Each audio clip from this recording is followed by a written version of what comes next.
देखिए इसमें इस वीडियो में आवाज नहीं आएगी, सिर्फ आप देखेंगे लोकेशन कहाँ से कैसे निकलती है और किस जिले से या किस डिस्ट्रिक्ट से, किस स्टेट से होकर गुजरती है और कहाँ पर मिलती है, ताकि आप जब मैप बनाएं तो आपके पास मेमोराइज हो कि कहाँ कहाँ से इसका लोकेशन है, क्योंकि कभी कभी क्वेश्चन लोकेशन बेस्ड पूछते हैं। देखिए इंडस वैली है, जो इंडस रिवर है, यहाँ पर बोखरचू ग्लेशियर है, जो लद्दाख से होते हुए और लद्दाख से गुजरते हुए पीओके से गुजरते हुए अंततः पाकिस्तान से गुजरते हुए जो कराची बंदरगाह के पास अरब सागर में अपना मुहाना बना। ठीक है, इसकी ही अन्य सहायक नदी में सबसे जो सबसे बड़ी सहायक नदी है वो है आपकी कौन सी, चेनाब नदी। देखिए इसका चेनाब नदी के बारे में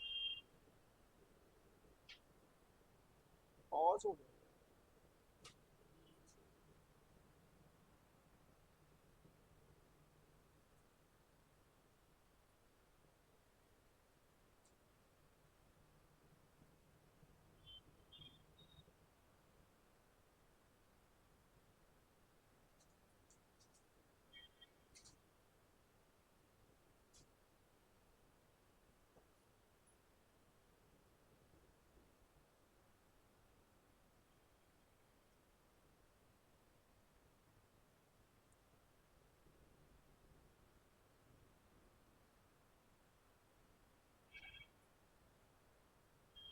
देखिए इसकी लोकेशन देखिएगा, लेक मानसरोवर आपको दिखाई दिया। इसके बाद ये छोटी छोटी नदियां निकलती हुई देखती हैं, जो सतलज है, व्यास है, रावी है, चिनाब और झेलम। सबसे जो इसकी सबसे बड़ी सहायक नदी है सिंधु नदी की, वो सबसे बड़ी है चेनाब नदी। और चेनाब नदियों की ही अन्य सहायक नदी है, सतलज हो, चाहे व्यास हो, चाहे अन्य झेलम वगैरह, सारी नदियां चेनाब में ही मिलती हैं। देखिए चेनाब नदी कहाँ से निकलती है, ये हिमाचल प्रदेश हो गया। हिमाचल प्रदेश में दो ऐसे स्थान हैं, लाहौल स्पीति, जहां से एक बारालाचा दर्रा है, वहां पर आप एक चीज देखिएगा, दो झील है। एक झील का नाम है सूरज ताल लेक, जिसे भागा नदी निकलती है, और एक है चंद्रताल लेक, जिससे एक चंद्र नदी निकलती है, और जो दोनों आपस में जब मिलती हैं तभी उस नदी का नाम चेनाब पड़ता है, जो हिमाचल प्रदेश से होते हुए, जम्मू कश्मीर से होते हुए अंततः कहाँ मिल जाएगी, सिंधु नदी में, जो कोट मिठान स्थान है। देखिए लोकेशन देखिए, पानी गया, दोनों ने तांडी नामक स्थान पर संगम किया। इसके बाद ये चेनाब के रूप में आगे बढ़ी, आगे बढ़ेगी, हिमाचल हो गया, जम्मू कश्मीर वाला हिस्सा हो गया, ये आगे बढ़ते हुए चेनाब जैसे आगे बढ़ रही है पाकिस्तान से जाएगी, और पाकिस्तान में आगे बहते बहते यहाँ कोट मिठान एक स्थान है, यहाँ पर ये मिल जाती है सिंधु नदी से। ठीक है, तो आपको याद रखना कि इसका उद्गम स्थल क्या है और ये कहाँ से जाती है और इसके किनारे कौन कौन सी चीजें। इसका नाम देखिए क्या लिखा हुआ, सिंबल ऑफ लव। देखिए सिंबल ऑफ लव इस नदी को क्यों कहा जाता है, ये भी देख लीजिए। हिस्ट्री में बहुत सारी फेमस लव स्टोरियां हुई है, जिसमें हीर रांझा की कहानी आपने सुनी होगी शायद। और पंजाब में एक बहुत ही फेमस है सोनी माहीवाल की लव स्टोरी। चूंकि सोनी एक मिट्टी के घड़े में उसका सहारा लेकर चेनाब नदी पार करने माहीवाल से मिलने जाती थी, तो इस वजह से इसे सिंबल ऑफ लव भी बोला। ठीक है, ताकि इसके किनारे जो प्रेम कहानियां बसी हैं उनको जीवित रखने के लिए हमें इसे पढ़ा जाता है, इसे सिंबल ऑफ लव क्यों कहते हैं। आपने कभी ऋग्वेद में इन नदियों के प्राचीन नाम कभी आपने याद किए, जैसे सतलज का नाम कुछ अलग होता है, व्यास का नाम कुछ अलग होगा, जैसे आपने अश्विनी नाम सुन रखा हो, पुरुषनी नाम सुन रखा हो, सुन रखे हैं ऐसे नाम। तो इसी तरह चेनाब नदी का भी एक नाम था, कौन बताएगा अब क्या नाम, अश्किनी नाम, लिख के आया था ना। तो आप देखते रहेंगे तो सब कुछ इसी में है, जब इसको आप अच्छे से देख लेंगे तो लोकेशन सिंबल सब याद हो जाएंगे। तो पेपर में कभी कभी हिस्ट्री बेस्ड क्वेश्चन आएगा, पूछेगा कि चेनाब नदी का ऋग्वेद में क्या उल्लेख मिलता, ये किस नदी से नाम से उल्लेख मिलता। हो सकता है सीधा सीधा पूछ लें कि अस्कनी नाम जो ऋग्वेद में वर्णित है वर्तमान में किस नदी को कहते हैं। समझ में आ रहा? चेनाब नदी। आपने लोकेशन देख लिया, थोड़ा सा इसकी हिस्ट्री देख ली, तो आप इसमें लिखिए, एक एक करके नदियों के डिटेल देखेंगे और एक एक करके उसके बारे में लिखेंगे। इसमें लिखिए, चेनाब नदी का उद्गम स्थल, चेनाब नदी का उद्गम स्थल बारालाचा दर्रा के पास, बारालाचा दर्रा के पास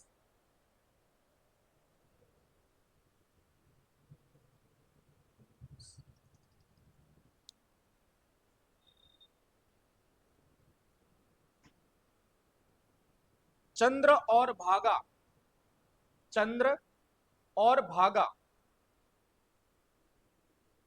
जो क्रमशः चंद्रताल झील, जो क्रमशः चंद्रताल झील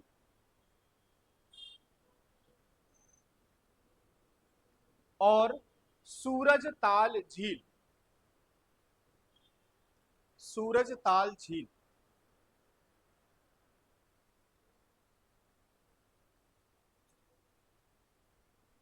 से निकलती हैं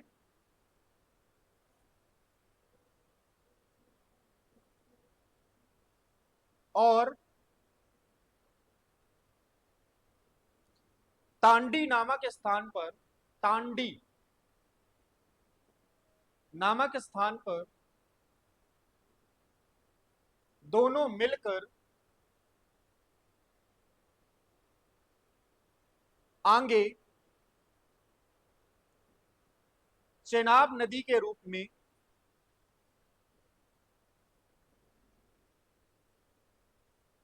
प्रवाहित होती है।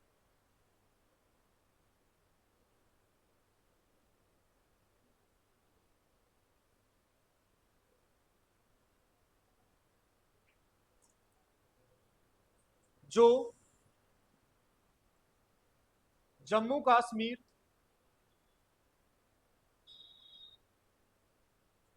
से गुजरते हुए, जम्मू कश्मीर से गुजरते हुए पाकिस्तान के, पाकिस्तान के कोट मिठान, कोट मिठान या मिठान कोट आपने सुन रखा हो शायद, तो मिठान कोट लिख लीजिए, जैसा आपने सुना हो वैसा लिख लीजिए, पर लिख लीजिए कोट मिठान स्थान पर सिंधु नदी से मिल जाती, सिंधु नदी से मिल जाती। अगली लाइन में लिखिए, सिंधु की यह सबसे बड़ी सहायक नदी है, सिंधु की यह सबसे बड़ी सहायक नदी,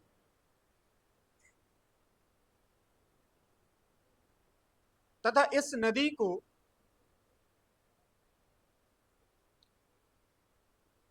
ऋग्वेद, ऋग्वेद काल में, ऋग्वेद काल में अश्किनी, अश्किनी नदी के नाम से, अश्किनी नदी के नाम से जानते थे।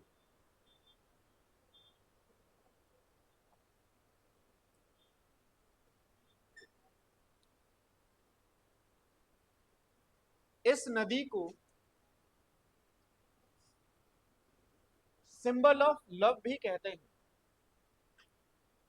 Symbol of love. भी कहते हैं।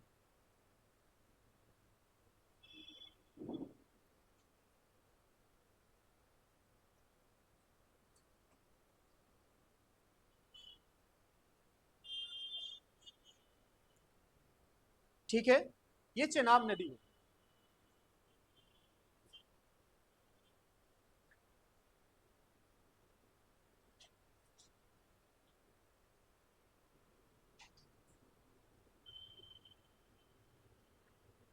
अगली नदी का नाम डालिए, झेलम नदी।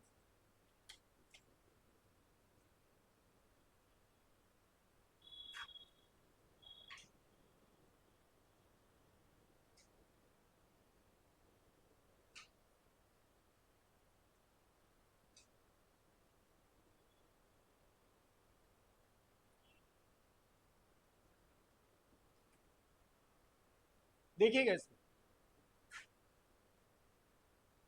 यहां पर क्या लिखा हुआ, वेरीनाग स्प्रिंग, जो अनंतनाग जिले में है। यहां से ही चेनाब नदी, सॉरी, झेलम नदी का उद्गम स्थल है। इसी नदी के किनारे वुलर लेक है, बारामूला है, उरी नामक स्थान है। वो जौन सी कौन सी मूवी बनी थी, उरी वाली मूवी देखी। वेरीनाग से निकलती है, श्रीनगर से होते हुए, और अंततः ये पीओके जाती है। मुजफ्फराबाद से ये टर्न हो जाती है, और टर्न होकर इसमें एक इसकी सहायक नदी किशन गंगा मिलती है, जिसका वाटर लेकर लगभग ये भारत और पाकिस्तान के बीच सीमा रेखा का काम करती है।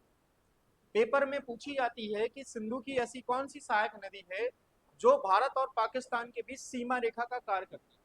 तो इस नदी का नाम आप याद रखिए, ठीक है।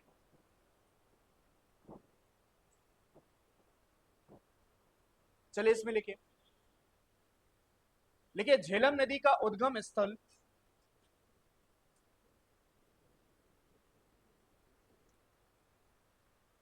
उद्गम स्थल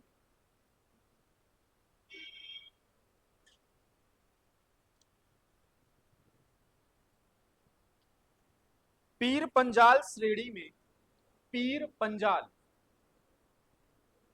पीर पंजाल श्रेणी में जम्मू कश्मीर के, जम्मू कश्मीर के अनंतनाग जिला, जम्मू कश्मीर के अनंतनाग जिला में स्थित, में स्थित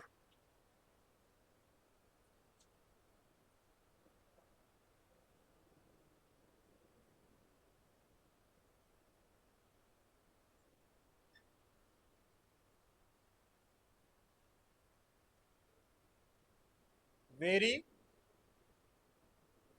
नाद स्प्रिंग, वेरीनाथ स्प्रिंग, जिसमें कुछ पानी शेषनाग झील से भी आता है, जिसमें कुछ पानी शेषनाग झील से भी आता है।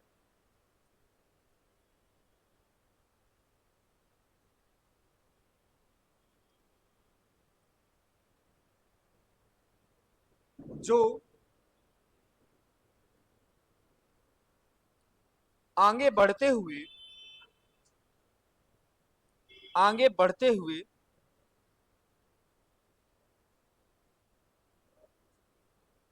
Wular lake, Wular lake, comma Dal झील, वुलर लेक और डल झील का निर्माण करते हुए, करते हुए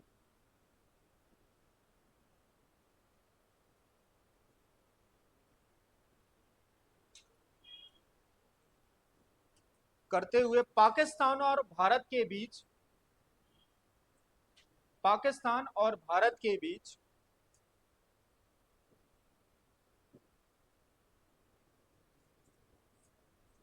सीमा रेखा बनाते हुए,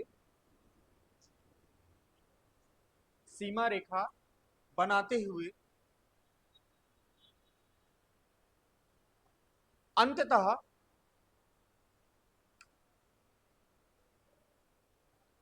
चेनाब नदी में मिल जाती है। चेनाब नदी में मिल जाती है।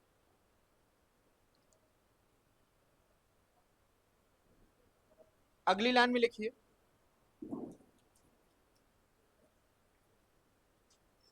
इस नदी के किनारे, इस नदी के किनारे श्रीनगर,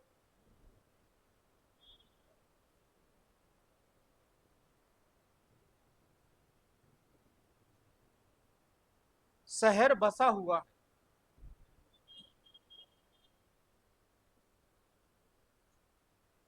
तथा इसकी महत्वपूर्ण सहायक नदी, इसकी महत्वपूर्ण सहायक नदी किशन गंगा है।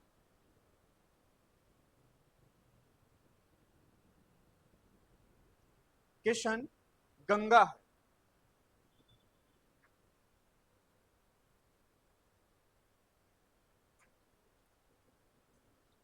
तथा झेलम नदी पर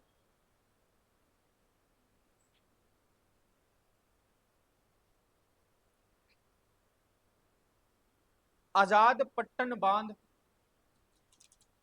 आजाद पट्टन बांध, तुलबुल परियोजना, तुलबुल परियोजना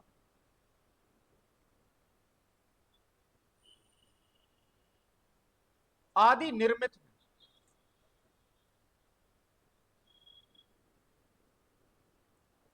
आदि निर्मित तथा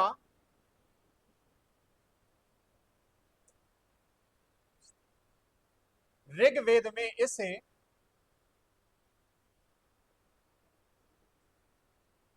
वितस्ता, वितस्ता नदी के रूप में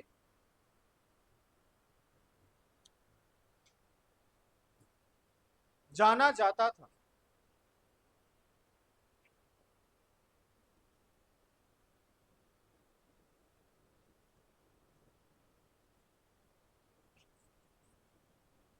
ठीक है, दो नदियां हो गई।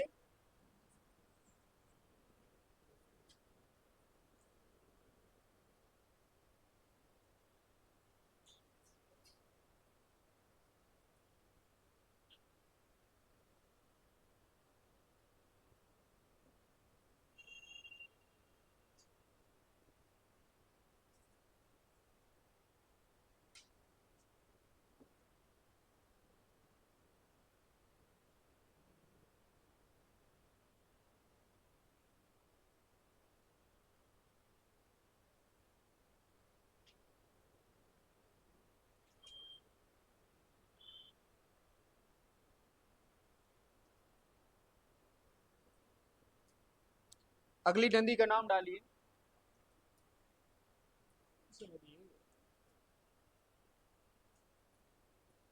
रोहतांग दर्रे के पास तो दो ही नदियां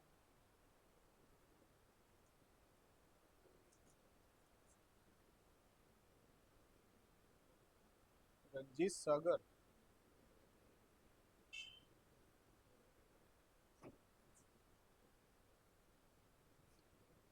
अगली नदी के नाम डालिए, रावी नदी।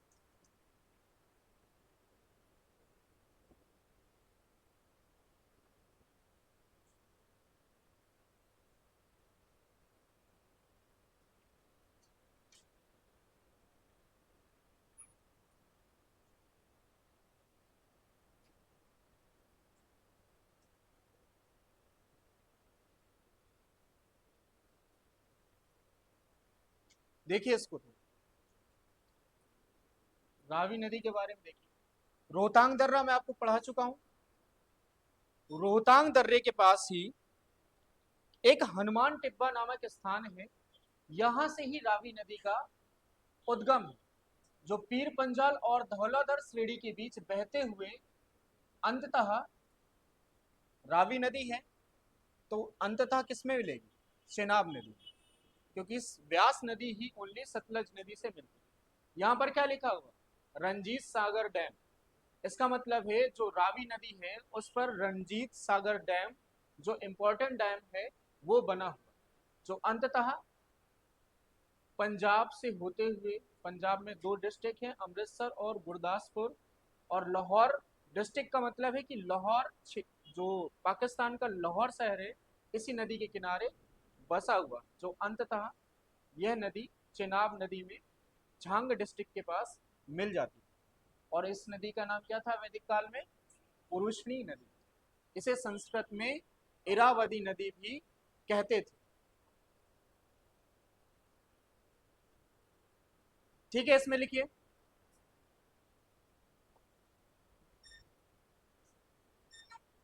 समझ में आया? लिखिए, रावी नदी का उद्गम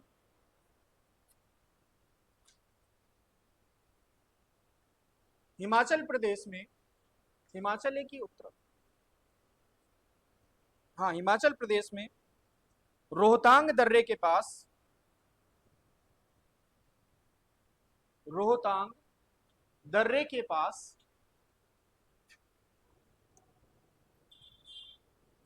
हनुमान टिब्बा,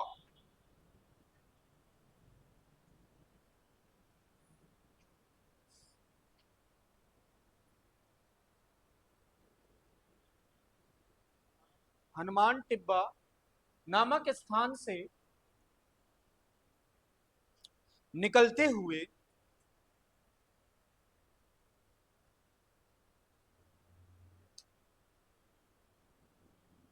निकलते हुए यह है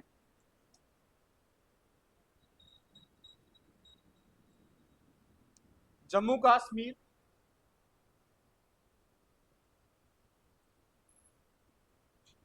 से गुजरकर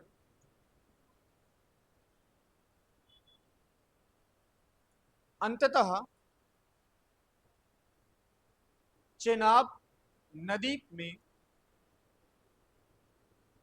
मिल जाती है,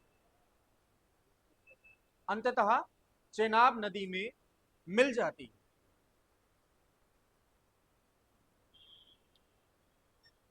अगली लाइन में लिखिएगा, इस नदी के किनारे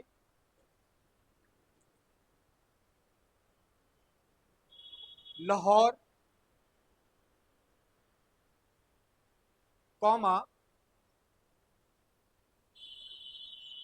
पठानकोट, पठानकोट जैसे शहर बसे हुए,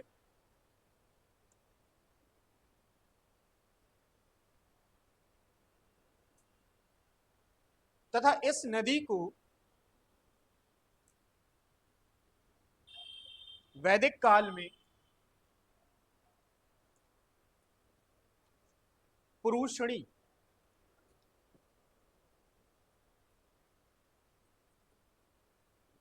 पुरुषणी नदी के नाम से जाना जाता था।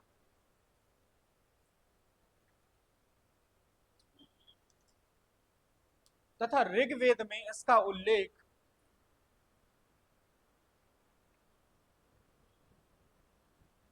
इरावती नाम से भी मिलता, इरावती नाम से भी मिलता है।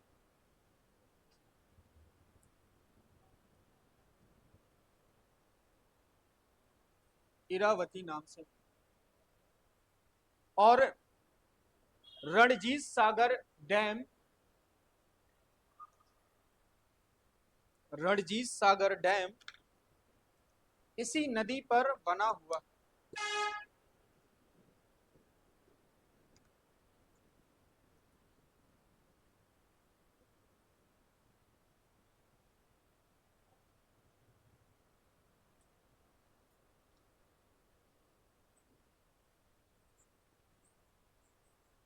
अब कौन सी बची? दो।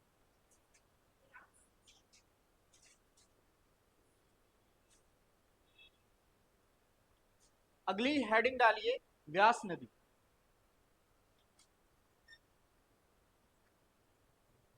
व्यास नदी डाल लिए। चलिए यहां देखिए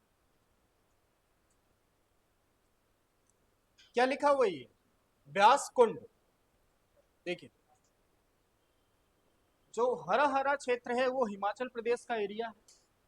जो व्यास कुंड मनाली कुल्लू से गुजरते हुए यह नदी, जहां पर महाराणा प्रताप सागर डैम बना हुआ है, और यह नदी पंजाब से गुजरते हुए अंततः सतलज नदी में मिल जाएगी।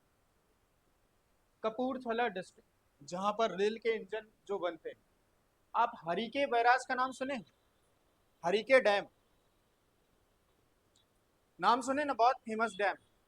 हरिके नामक स्थान पर एक डैम बना हुआ है जिसे हरिके कहते हैं, जिस पर सतलज नदी और व्यास नदी का पानी मिलता है। उस स्थान पर डैम बना है, तो हरिके बैराज भी इस नदी पर मिलता। मतलब ये हिमाचल प्रदेश के व्यास कुंड से यह नदी निकलती है। मनाली और कुल्लू से गुजरते गुजरते यह पंजाब में आती है। पंजाब में जैसे ही आगे बढ़ेगी तो अंततः जिस स्थान पर मिलती है सतलज नदी से, उसे हरिके नामक स्थान पर मिलती है। और हरिके नामक स्थान पर ही एक बांध बना है जिसे हरिके बैराज कहते हैं। ठीक है। और ये सबसे छोटी नदी है, जो सिंधु की सबसे जो सहायक नदियों में से एक है। और इस नदी का नाम क्या लिखा हुआ है? विपाशा नदी। मतलब वैदिक काल में इस नदी को विपाशा नदी के नाम से भी जानते थे। और अंततः ये नदी फेमस है, बहुत ज्यादा फेमस है। इसमें लिखिए, कभी कुल्लू मनाली घूमने जाएंगे तो आपको पता होगा कि कौन सी नदी यहाँ से गुजर रही है। दोस्तों से थोड़ा ज्ञान झाड़ दीजिएगा कि देखो ये व्यास नदी जा रही है। चलिए इसमें लिखिए, व्यास नदी का उद्गम स्थल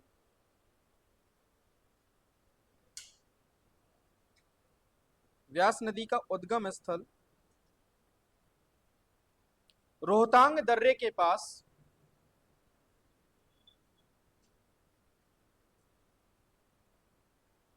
रोहतांग दर्रे के पास व्यास कुंड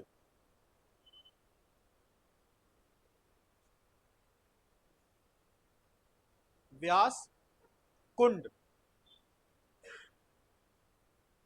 नामक स्थान है, जहां से यह नदी बहते हुए जहां से यह नदी बहते हुए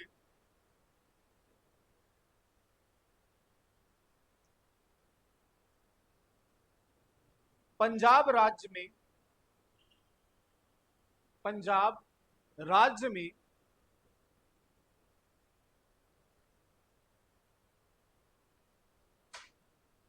हरिके पंजाब राज्य में हरिके स्थान के पास सतलज नदी में मिल जाती है।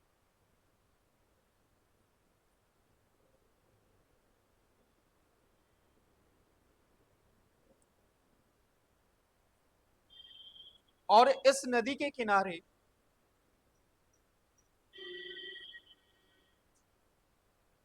कुल्लू मनाली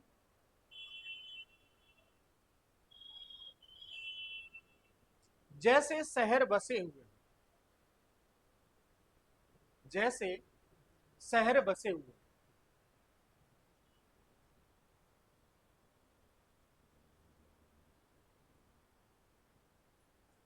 तथा हरिके बैराज इसी नदी पर स्थित है। हरिके बैराज, बैराज मतलब बांध, इसी नदी पर स्थित।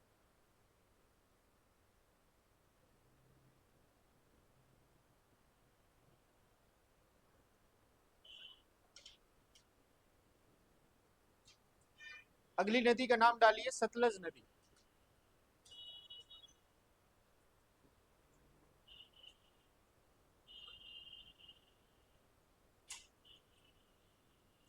देखिए सतलज नदी, ये क्या लिखा हुआ, मानसरोवर, और ये लिखा हुआ है राकसताल लेक। यहां से नदी निकलती है जो तिब्बत में स्थित है, और हिमाचल प्रदेश में सिपकिला दर्रा का निर्माण करते हुए आगे बढ़ती है, जो आगे बढ़ते बढ़ते कहाँ जाएगी, पंजाब राज्य में जाएगी, जहां पर एक डैम का नाम है भाखड़ा डैम, और भाखड़ा के जस्ट नीचे नांगल डैम बना हुआ। तो इसी को मिलाकर ही पढ़ते हैं भाखड़ नांगला डैम, लेकिन दोनों अलग हैं। फिर आगे ये लुधियाना डिस्ट्रिक्ट के होते हुए पंजाब राज्य में ही आगे बढ़ेगी, वहां से व्यास नदी मिल जाएगी। यहाँ पर हरिके बांध बना हुआ है, देखिए बैराज है, हरिके बैराज।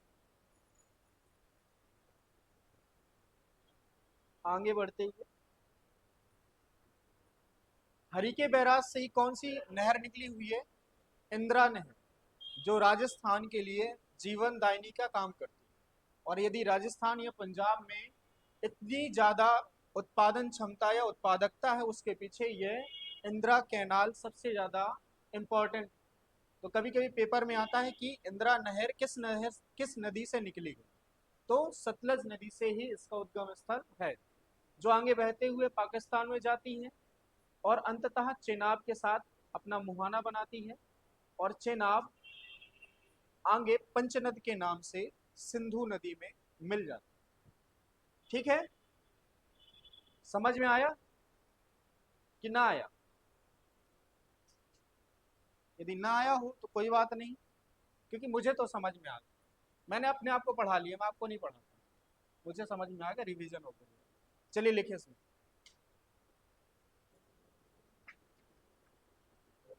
लिखिए सतलज नदी का उद्गम स्थल, सतलज नदी का उद्गम स्थल तिब्बत में स्थित, तिब्बत में स्थित मानसरोवर लेक के पास, मानसरोवर लेक के पास राकसताल झील, राकसताल झील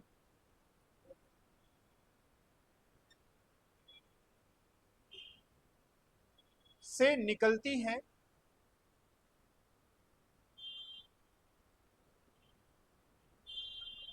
जो हिमाचल प्रदेश में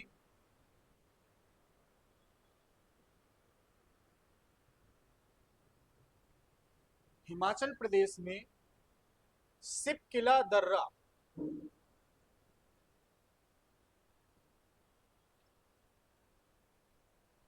दर्रा का निर्माण करते हुए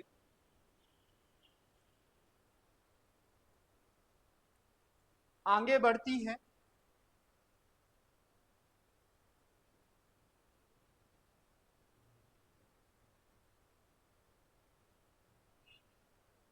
जो पंजाब राज्य में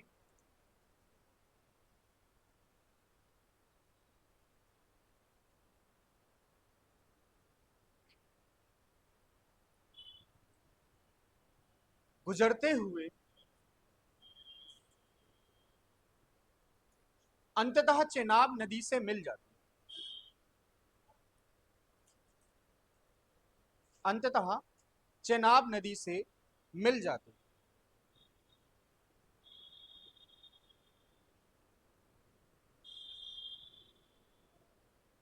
अगली लाइन में लिखिए, इस नदी के ऊपर, इस नदी के ऊपर भाखड़ा, भाखड़ा और नांगल, भाखड़ा नांगल डैम बना हुआ है।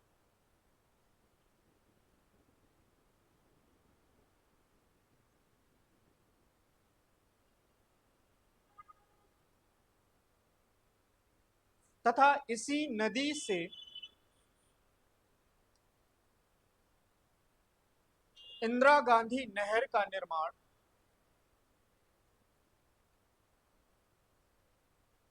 किया गया।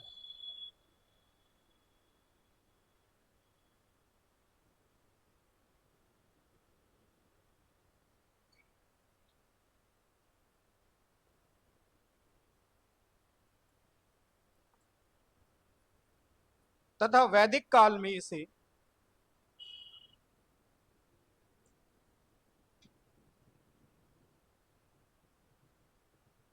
कौन बताएगा इसका नाम? तथा वैदिक काल में इसका नाम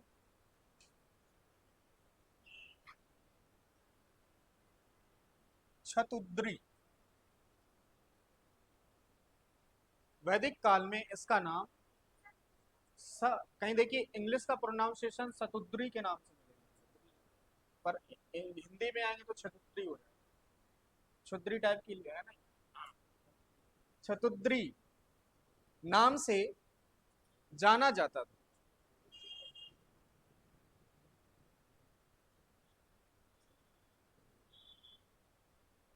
ठीक है, आपको ये नदियों का मैप दिख रहा है? प्यार से जल्दी से मैप बनाओ, 2 मिनट के अंदर नहीं, 1 मिनट के अंदर बनेगा मैप। मैप मतलब ऊपर का सिंधु नदी तंत्र का मैप बनाइए आप जल्दी से, नहीं तो आप सब भूल जाएंगे कि नदियां कहां मिली, कहां से गुजरी। फटाफट सारी नदियों के नाम आपको पता है, लिख लीजिए, नहीं मैं बता दूं, या फिर जगह छोड़ दो, अपना गूगल से बना के लाना, छोड़ दो जगह, क्योंकि मैं नहीं चाहूंगा कि आप मेरा समय बर्बाद करें।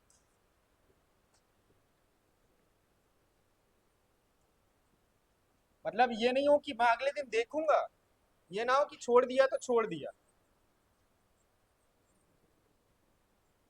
कुटाई होगी। समझ में आई सारी सिंधु नदी और उसकी नदी तंत्र जितनी भी है? कुछ ज्ञानवर्धन हुआ? ठीक लगा? ऐसे ही कंटिन्यू चले नदियां, या फिर मैप बना के समझाओ? मैप बना के? मैं नहीं समझा, मैं आलसी हूं, क्योंकि सारी चीजें इससे बेहतर नहीं होता भाई। मैप से मैं क्या भूगोल का एक भारत का नक्शा थोड़ा ऐसे से करने लगूंगा, जूम देखो, इसमें आपको सारी चीजें जूम से, सीक्वेंस से, कहाँ कहाँ चीज है, पहले क्या आती है, लास्ट में क्या आती है, इससे थोड़ा क्लियरिटी आएगी। जैसे पिक्चर देखते हो स्टोरी याद हो जाती है, आप पिक्चर देख रहे हैं, स्टोरी आपको मैं लिख पा रहा हूँ। इसमें सिर्फ ये मूक फिल्म है, जैसे होता है ना डब फिल्म, जो चल रही है डबिंग में कर, आप लोग श्रोता है।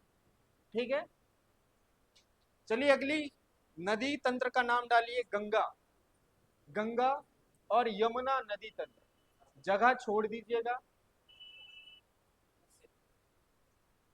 थोड़ा जगह छोड़ दो, बस इतने में हो जाए।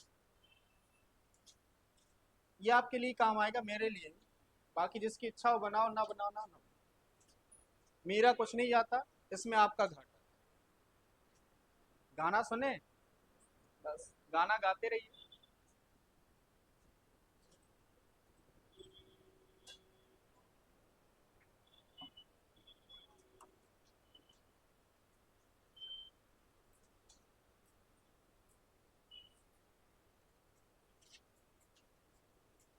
इंडस वाटर ट्रीटी भी लिखवाना है क्या?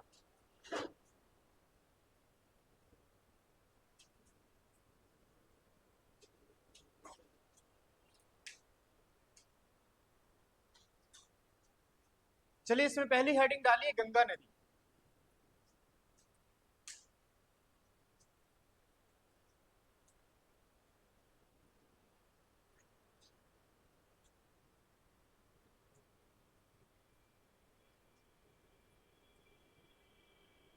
कौन बताएगा गंगा नदी का उद्गम स्थल क्या है?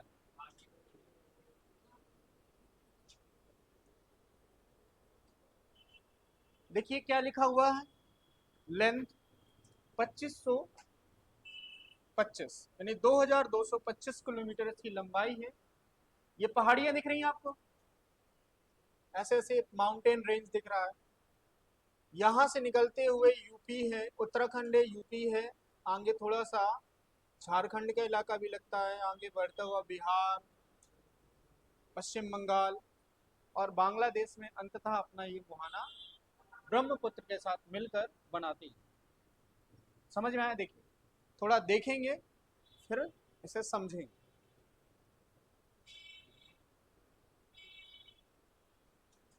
ये कौन सा राज्य है? उत्तराखंड, फिर यूपी से बहते हुए बिहार है, बिहार के आगे थोड़ा सा झारखंड, हल्का सा झारखंड का इलाका है, और वेस्ट बंगाल से अंततः बांग्लादेश में गिरकर अपना मुहाना बना, जो बंगाल की खाड़ी के नाम से। देखिए ये क्या, उत्तराखंड में सबसे पहले कहाँ चले? देवप्रयाग। देवप्रयाग में दो नदियां आकर मिलती हैं, उनका नाम क्या क्या है? भागीरथी और अलकनंदा।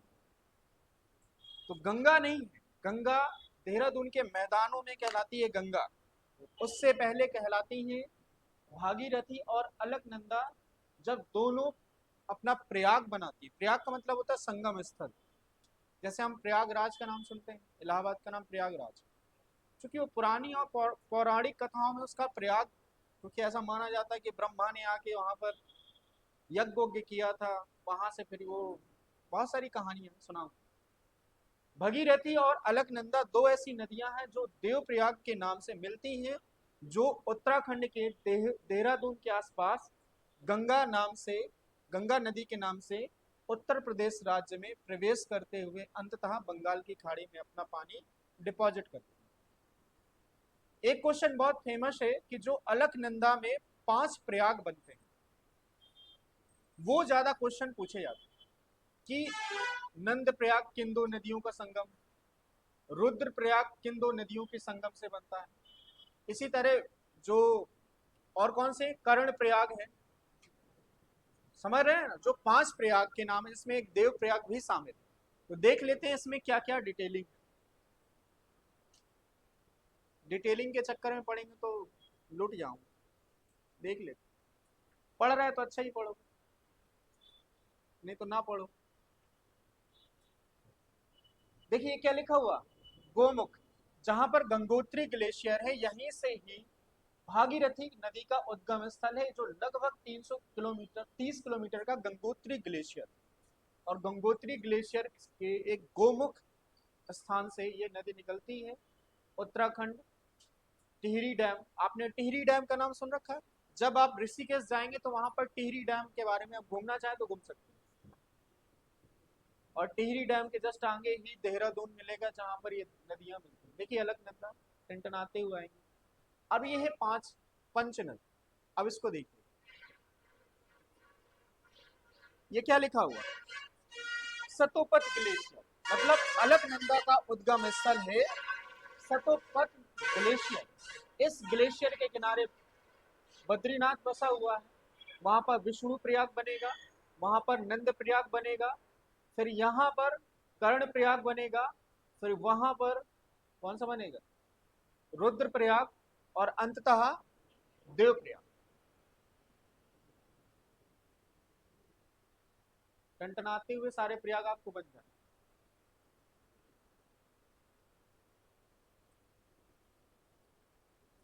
कहाँ चला यार?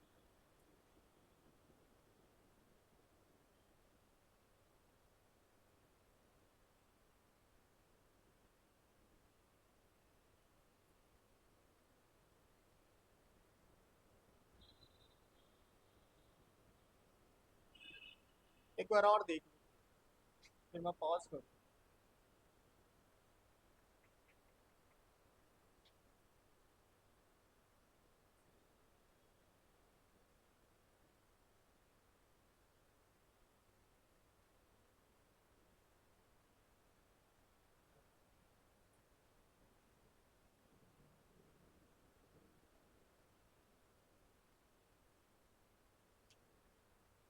समझ में आया?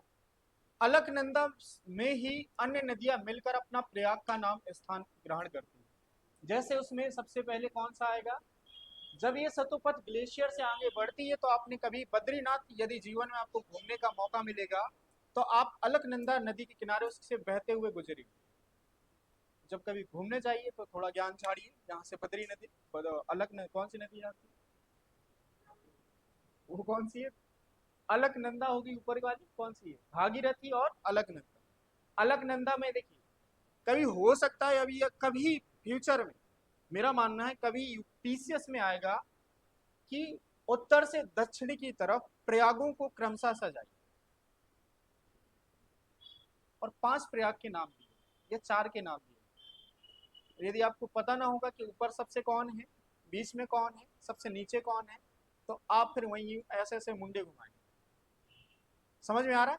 चलिए इसमें लिखिए, फिर प्रयागराज के बारे में लिखते हैं। गंगा नदी, इसमें लिखिए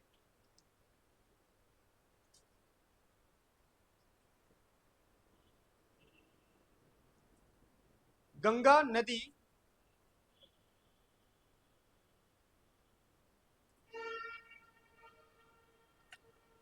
गंगा नदी देवप्रयाग के पास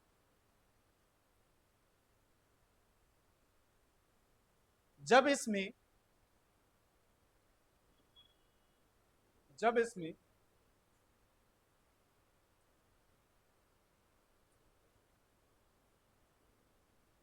भागीरथी नदी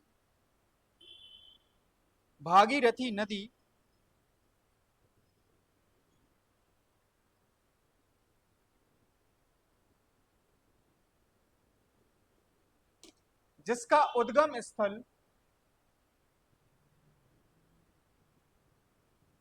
गंगोत्री ग्लेशियर गंगोत्री ग्लेशियर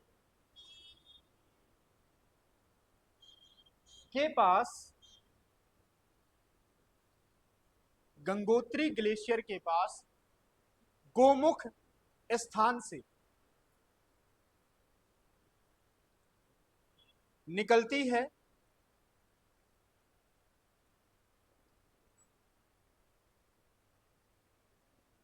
और अलकनंदा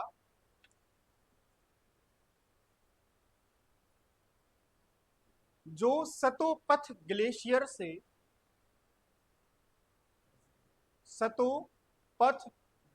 से निकलती है,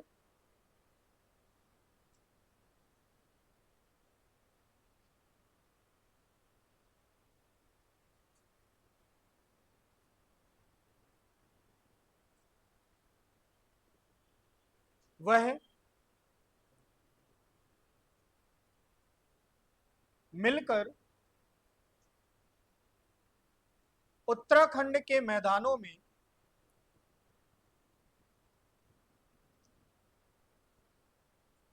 गंगा नदी के नाम से जानी जाती है,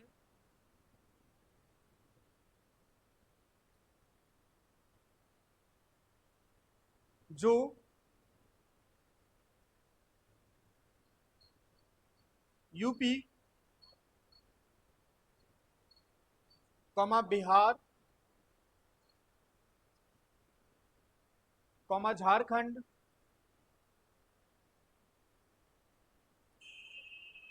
पश्चिम बंगाल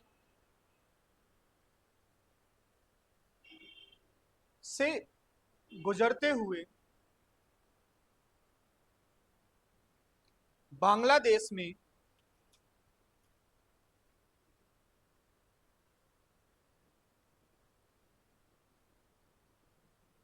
कौन सी नदी कहलाती है? पद्मा नाम से पद्मा नाम से बहते हुए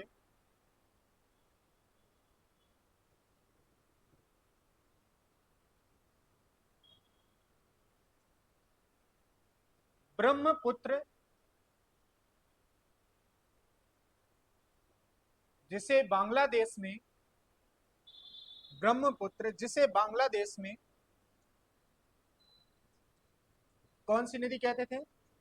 जमुना नदी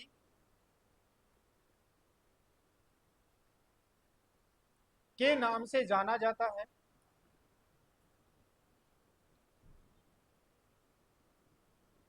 वह दोनों मिलकर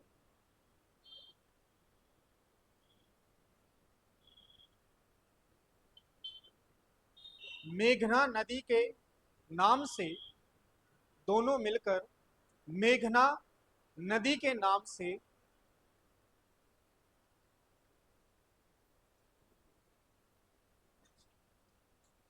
बंगाल की खाड़ी में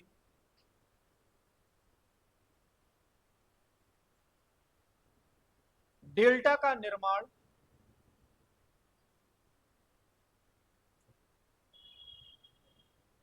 करती हैं।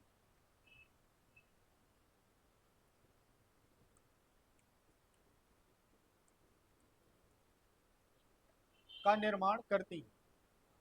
आगे लिखो, अलकनंदा से, अलकनंदा से अन्य नदियां मिलकर, अलकनंदा से अन्य नदियां मिलकर निम्नलिखित प्रयागों का निर्माण करती।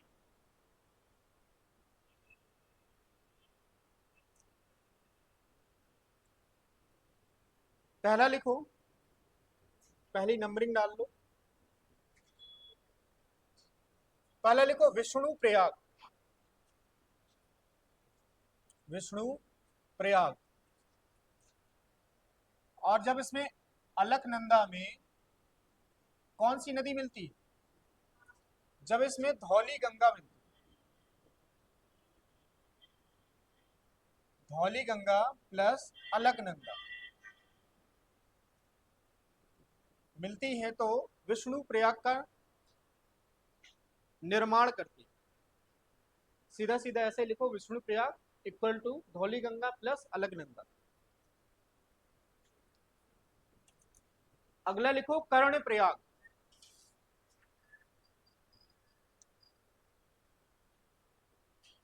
इसमें लिखो पिंडार प्लस अलकनंदा, पिंडार नदी प्लस अलकनंदा। अगला लिखो कर्ण प्रयाग, क्या? अच्छा, कर्ण लिखवाया।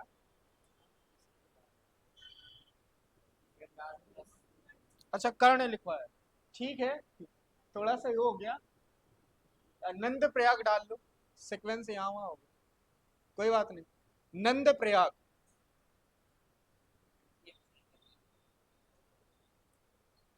इसमें लिखो नंदाकिनी प्लस अलकनंदा। नंदाकिनी, मंदाकिनी नहीं, नंदाकिनी लिख ही देते, ऐसे मत देखा करो। मंदाकिनी नहीं है ये, नंदाकिनी। अगला लिखो रुद्रप्रयाग,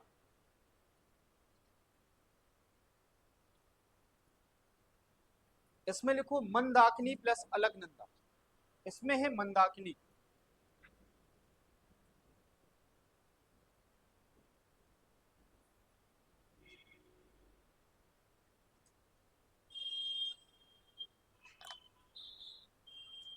ठीक है, समझ में आया कुछ कि नहीं आया? देवप्रयाग मैंने पहले लिखवा दिया, तो यहां लिखवाने की जरूरत। कुछ पूछना है किसी को? आपस में बात नहीं करनी, क्लास वैसे खत्म हो गई है। क्या? डेल्टा?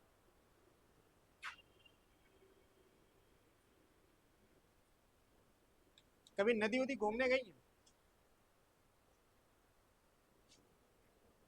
देखिए, जब नदियां आती हैं पानी लेके,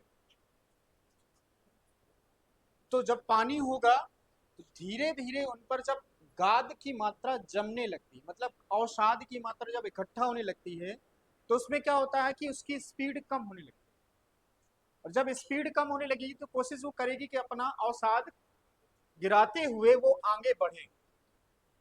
तो इस तरह जैसे जैसे वो आगे बढ़ेगी, तो एक मैथमेटिक्स का जो डेल्टा होता है उसी की शेप का निर्माण करती है, इसलिए बोलते हैं डेल्टा, और कुछ नहीं।